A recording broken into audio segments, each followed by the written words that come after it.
On parle d'Air Canada, c'était pas prévu au fait dans l'émission, mais ce qui était prévu, c'est de parler de service client.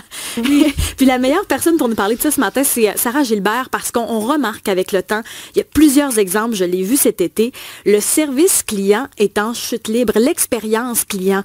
Oui, on pense au restaurant, mais ça peut être les boutiques, ça peut être des hôtels, des compagnies aériennes, ça peut être dans n'importe quel domaine. On constate réellement une baisse de service à la clientèle. Si vous avez des exemples pour nous, vous avez vécu des situations, n'hésitez pas à nous contacter. 187 Cube Radio, 1-877-827-2346. Sarah Gilbert, c'est pas une impression, là. On le constate, là. Oh, on le constate. Les études le démontrent encore et encore que... Oh, merci. Les études démontrent encore et encore que c'est en chute libre, l'expérience client, il y a vraiment un déclin, même si on voit sur toutes les feuillets marketing, le client est au cœur de nos priorités, c'est pas toujours la réalité. On dit que c'est 57% des consommateurs qui jugent que l'expérience est moins bonne qu'avant, c'est plus que la moitié, c'est grave. C'est grave. Mais pourquoi on délaisse le service à la clientèle, même si on se bombe le torse en disant que c'est important, mais pourquoi c'est pas si important que ça pour les entreprises? À vrai dire, c'est pas que c'est pas important, c'est que il y a une chose qu'on est en train de perdre, puis c'est l'intelligence relationnelle. Puis l'intelligence relationnelle, c'est de comprendre la relation avec soi et la relation avec l'autre. Fait que pour être en relation avec l'autre, il faut en premier, je sois en relation avec moi. Oh, fait que tu penses que c'est un reflet de la société, là? Oui, fait que tu sais, moi, l'autre jour, je vais chez une grande bannière et 3 personnes qui sont à la caisse libre-service, 3 employés qui sont là, je scanne mes choses, j'emballe mes choses, il n'y a pas personne qui me dit bonjour. Mais tout le monde se parle, entre eux. Mais c'est particulier. C'est particulier. Donc, c'est ça, c'est cette relation-là, c'est cette intelligence-là dans la relation interpersonnelle. Mais quand on regarde, tout le monde est sur tout le monde est sur les médias sociaux, on a vraiment une relation avec soi qui est déconnectée, qui fait que automatiquement, la relation avec l'autre est déconnectée. Fait que, il y a 2 composantes dans l'expérience client. Il y a le savoir-être et il y a le savoir-faire. Fait qu'on met beaucoup l'accent sur le savoir-faire, le détail, dire, mais, regarder les gens, dire bonjour. Mais le savoir-être, c'est la présence. Mais ça peut avoir un impact direct sur les ventes. Parce que je veux dire, si tu te sens pas bien, tu y retourneras pas là, au prix que ça coûte, surtout aujourd'hui. Oui, puis tu sais, tout humain, qu'est-ce qu'on cherche, c'est d'être vu, entendu, reconnu. Fait que si comme client, je me sens pas vu, entendu, reconnu, peu importe ce que tu vends, ce que tu m'offres, je vais aller ailleurs. Mais souvent, tu n'achètes pas le produit, tu achètes le feeling. Tout le temps. Ben, c'est le même. C'est pour ça que quand tu vends une voiture, il y a comme l'espèce de puissance, les parfums, c'est sensuel. Il y a toujours une émotion qui est véhiculée dans les grosses campagnes qui fonctionnent. Ben oui, parce que Harvard a démontré que 95% des décisions que l'humain fait sont basées sur l'émotion. 5% sur la logique. Fait que quelqu'un qui achète une Mercedes, c'est pas parce qu'elle a besoin de 4 roues et un volant. Elle achète l'actualisation de soi. Le succès. L'appartenance à une classe sociétale. C'est ça qu'on achète. Tout le temps. Mais pourquoi on le considère pas? On en parle aujourd'hui. Moi, j'ai pas de commerce. J'ai rien à vendre, là.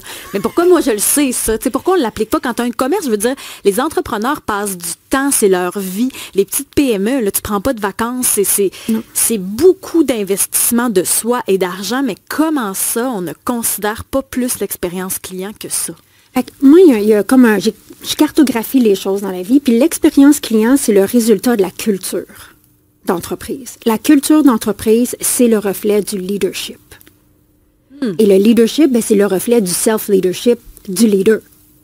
Fait qu'on peut parler de l'expérience client, mais ce qu'on veut vraiment regarder à la racine de ça, c'est la culture qui est bâtie au sein de l'entreprise. Est-ce que les employés se sentent vus, entendus, reconnus? Donc, les employés seraient le reflet de la tête dirigeante. Ben oui, parce que tout est une répercussion de... C'est intéressant, ça. Il y a quelqu'un au 187 Cube Radio qui dit « Une microbrasserie dans la région de Québec. » J'ai demandé une question à un serveur. Au lieu de me répondre, il me dit « Ben, il y a le code barre là, qui est collé sur la table. Fait que regarde ça. » Sans oublier que le menu, il est tout petit sur notre téléphone, que ça prend 20 ans à lire. Ça aussi, c'est une autre affaire. Oui, parce que souvent, on met l'efficacité d'affaires par-dessus l'expérience client. Parce qu'on est occupé, on veut être plus rentable, on veut être rentable ou plus rentable, on veut aller chercher le maximum de profitabilité, Donc, on a oublié de mettre les bonnes choses à la bonne place. et on met l'efficacité d'affaires au-delà de l'expérience client. Puis même, moi, je me suis promenée quand même pas mal cet été. Je suis allée à Baie-Saint-Paul, entre autres, pendant le festif. Le festif, c'est leur gros festival dans l'année. Et il y a un café qui a décidé de fermer ses portes à 16 heures, alors que la rue, elle est bondée. Puis je comprenais pas parce que je voyais les clients, j'étais sur la terrasse, puis les clients arrivaient parce qu'ils servaient aussi des boissons alcoolisées. Puis ils disaient, il est 4 heures, on ferme. Donc il y a plein de clients qui ont été renvoyés. Puis j'ai posé la question à un employé, mais comment ça vous fermez à 16 heures alors que c'est la haute saison? Puis ils m'ont dit, ça nous est arrivé d'essayer de fermer plus tard, ça fonctionnait pas. Alors que je me disais, mais pourtant, ils font des cocktails. Les gens, c'est ce qu'ils font dans la rue. Je voyais des gens qui avaient des kiosques à tacos. Je me disais, ils auraient pu adapter leur offre plutôt que de faire des bagels au saumon fumé. Ça aurait pu être des hot dogs. Ils auraient pu adapter. Je me dis, il y avait une opportunité d'affaires en or. Puis après ça, on va nous dire que ça ne marche pas les affaires. Mais là, il y avait une occasion qu'ils n'ont pas saisie. Moi, ça m'a, dans mon vocabulaire, flabbergasté. Oui, tu sais, c'est des choix d'entreprise des fois qu'on fait, mais en même temps, tu sais, l'entreprise, elle aurait pu décider ce choix-là pour dire, tu sais quoi, à 16 heures, nous, on veut que nos employés puissent en profiter. Il aurait pu décider ça comme choix. C'est pas une drôle de décision? Ça dépend tout le temps du modèle d'affaires et de la rentabilité, mais ça aurait pu faire partie de la culture. Mais, tu sais, quand tu le dis, nous, on ferme à 16 heures pour que nos employés puissent aussi en profiter de ça. C'est vrai que j'aurais peut-être réagi différemment. Totalement. Fait que c'est, qu'est-ce qu'on dit et comment on le dit? Parce que tout se dit. Mais c'est comment je vais aller le dire. Puis ça, c'est intéressant ce que tu dis parce que j'ai l'impression qu'on ne communique pas nécessairement aux clients. Des fois, il y a une bonne intention, il y a une bonne logique derrière un geste qu'on ne comprend pas, nous, comme consommateurs. Parfois, on trouve que les gens sont pas là, que les gens sont bêtes. Des fois, il y a peut-être une raison, mais on ne nous l'explique pas. Oui, moi, j'ai un café dans mon quartier qu'ils ont décidé que les week-ends, et après 15 heures, ou après 17 heures, il n'y a plus de laptop, il n'y a plus rien sur la terrasse. C'est comme, là, c'est du temps pour connecter. Puis, ils ont mis une belle pancarte à l'entrée pour l'indiquer, qui ont dit, on veut que notre café, ce soit un endroit, pas juste pour faire du coworking, mais vraiment pour connecter. Donc, après cette heure-là et le week-end, il n'y a plus de laptop. Puis, on le dit. Oui. Ça, c'est intéressant. Au 187 Cube Radio, c'est sûr que quand on parle de service à la clientèle, ça fait réagir parce qu'on le voit que c'est en déclin. On a quelqu'un au téléphone. Allô? Oui. À qui je parle? Parle à René. Bon, René, toi, tu as une mauvaise expérience de service à la clientèle? Non, une excellente. Oh! Parce que moi, j'ai une entreprise de sécurité. Puis depuis que le monde donne plus de services, depuis environ 3 ans, je dirais que ça a vraiment débuté.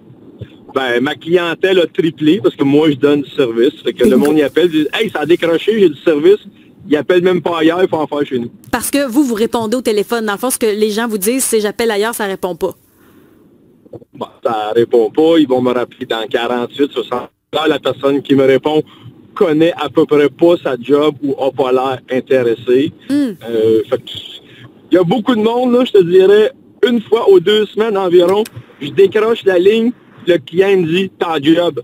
Là, je dis « t'es qui ?» Et moi, j'ai appelé à 4 places, ça répond pas, t'as répondu juste parce que tu réponds, je te donne la job. Ben là, vous travaillez dans quel domaine, quelle entreprise? C'est ma propre entreprise, là, Alarme Rive-Sud. On travaille sur...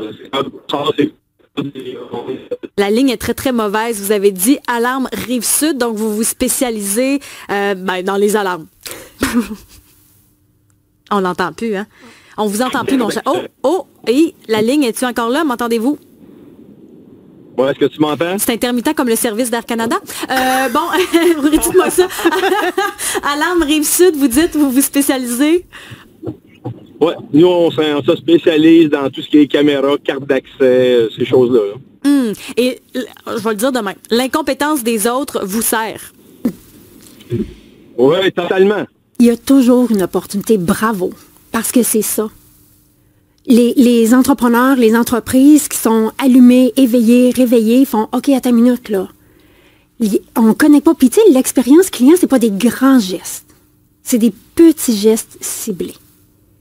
Que les gens sont vus, entendus, reconnus, que nos valeurs sont véhiculées. C'est pas des grandes choses. Puis vous, pourquoi ça fonctionne? Qu'est-ce que vous faites qui fait que le client se dit, ben oui, il est compétent, je me sens vu, écouté, entendu, c'est tous les verbes que vous avez utilisés. Je pense que c'est parce que comme 30 ans d'expérience, tu poses les bonnes questions au client, que le client dit, hey, personne ne m'a jamais demandé ça. Là, je dis, c'est la base des questions, tu comprends? Fait qu'il se crée en quelques secondes un lien de confiance. Puis la job, je te dirais que je vends 2 jobs sur 3 là, tout le temps. Et ça, ben bravo. Honnêtement, chapeau. Puis c'est intéressant de l'entendre parce que c'est vrai que ce qu'on entend beaucoup, c'est le client frustré. Donc, ben merci de prendre en considération les besoins de ceux qui vous appellent. Une dernière chose que je pourrais dire, c'est que la seule chose qui existe pour travailler en 2025, c'est le service. Parce que le reste, à peu près tout le monde peut tout commander sur Internet, soit la bouffe, soit les pièces qui viennent d'Amazon ou ailleurs. Fait que tout peut se faire à part le service. La seule vraie job qui reste, c'est du service. T'as le mot-clé, effectivement, le service, l'expérience. On veut se sentir considéré puis avoir quelqu'un de compétent pour faire la job, ça coûte tellement cher. Ben oui, mais c'est de ramener de l'humanité dans l'humanité. Il n'y a jamais eu un temps dans l'histoire où les gens ont autant besoin d'humanité. 187 Cube Radio pour nous rejoindre. Vous avez eu une mauvaise expérience client. Vous constatez que le service client se dégrade. 187 Cube Radio, 1-877-827-2346. Vos idées, vos émotions, vos questions. Ici, elles ont de l'écho. Faites résonner votre voix. Appelez ou textez 1-877-827-2346, 187 Cube Radio. Visiblement, vous avez enregistré les téléphones parce que les lignes sont pleines, les textos sont pleins.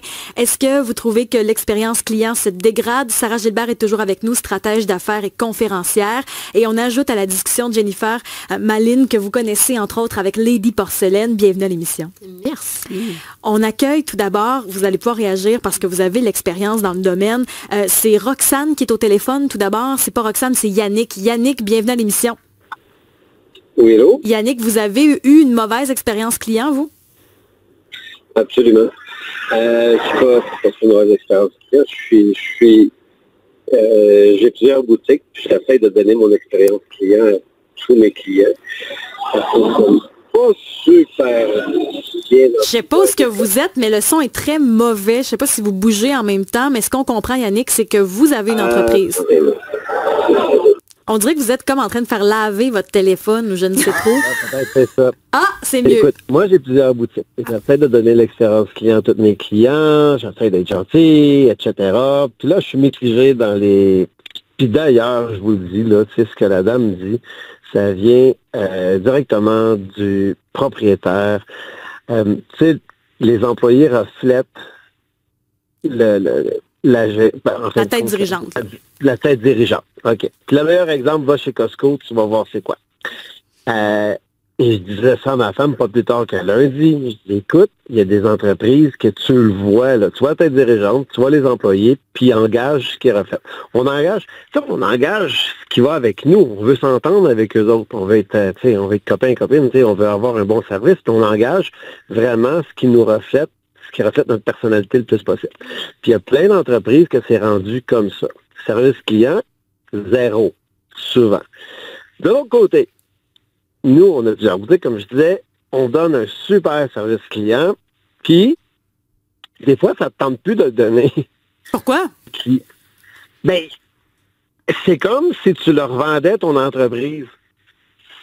C'est là le problème. Tu sais, on a le client qui va avoir un gros service. Tu sais, le monsieur disait tantôt, là, moi, je close 2 à 3 ans. Ouais. Ben, nous autres, ici, là, on a la close, tu sais, c'est vrai, mais vous dites, c'est ce que je comprends, là, si je dis entre les lignes, c'est que vous dites les gens veulent beaucoup, mais pas payer pour ce qui c'est de ça. Cacahuète de bonjour. Exactement ça. Exactement ça. Écoute, c'est comme si tu venais de leur vendre ta vie. Puis là, ben, faut que ça l'arrête, parce que eux, sont tellement pas habitués d'avoir un service client hors pair que tu les rends service.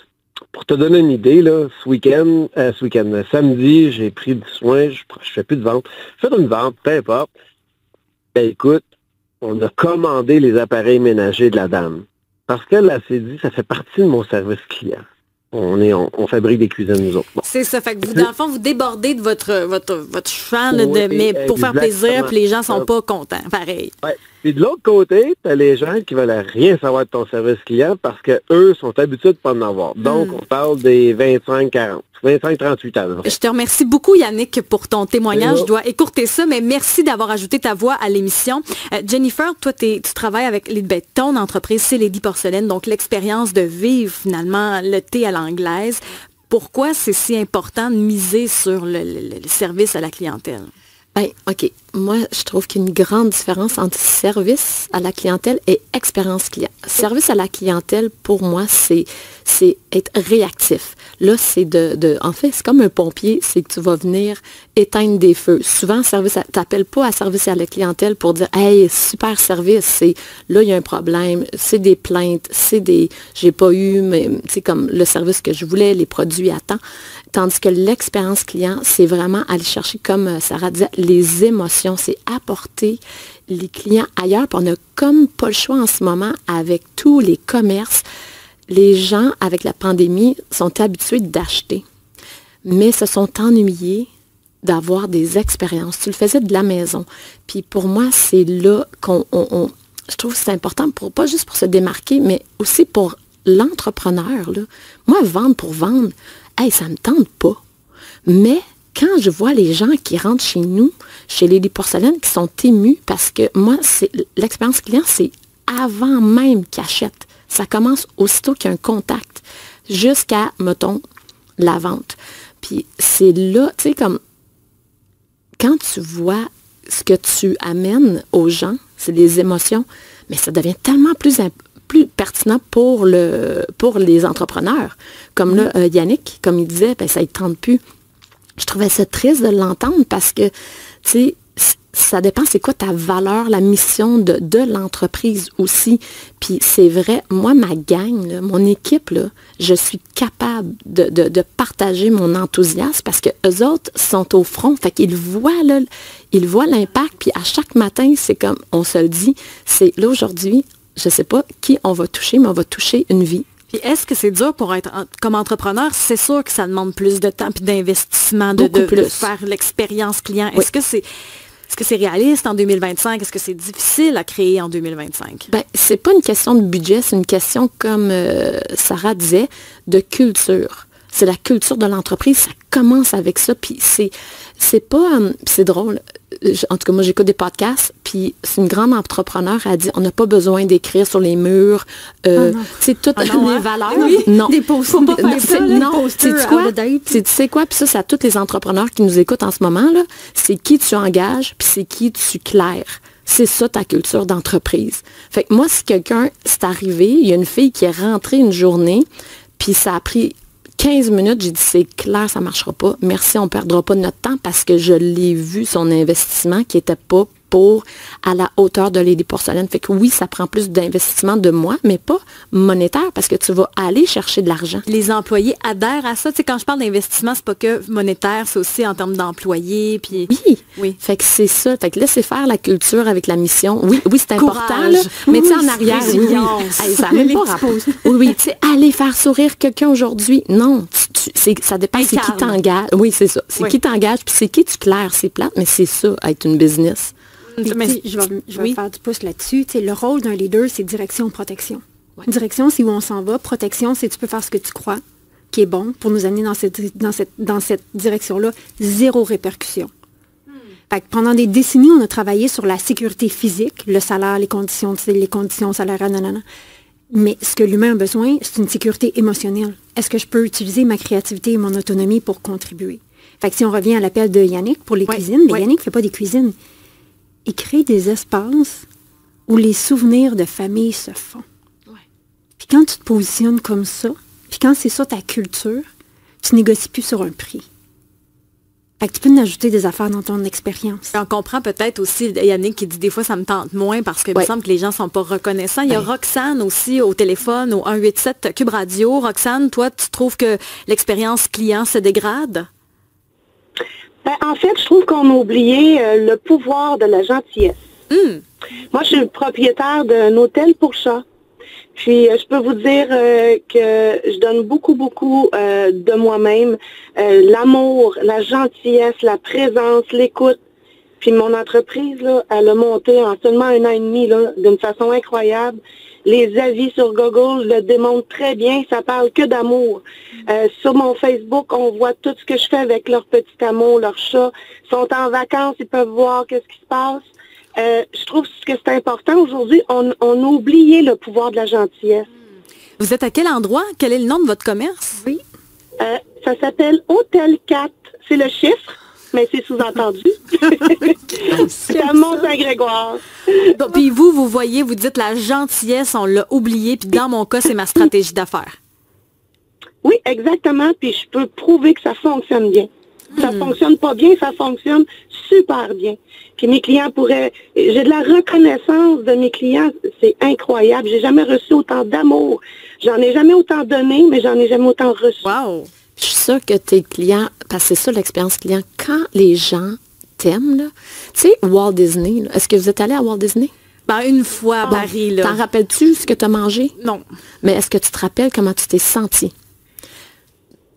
Oui, mais pas une mixture. C'est parce que j'ai de la misère avec ces concepts-là. Okay. Désolé, c'était pas un bon exemple, mais je comprends ce que tu veux dire. Mais tu sais, l'expérience, puis c'est là, l'expérience client, c'est que tu veux que... L'expérience client, OK, service à la clientèle, tu répares les bobos.